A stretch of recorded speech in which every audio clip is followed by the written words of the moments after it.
What's up, YouTube? I'm just going to be holding this little wolf spider I caught. I'm probably either going to keep him or make him fight the black widow I caught.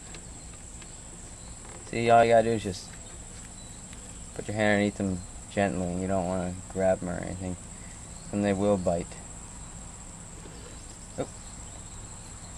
Trying to get him into my hand for you.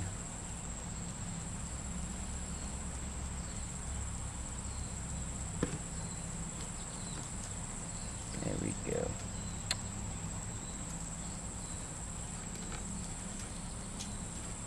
I'll just do that.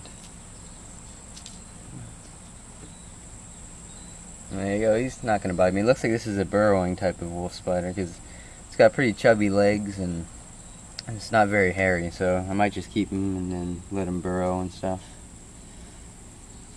He's not mean. I'm just sitting there. I'd say he's about an inch.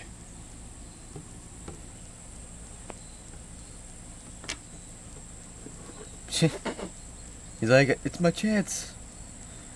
See you later.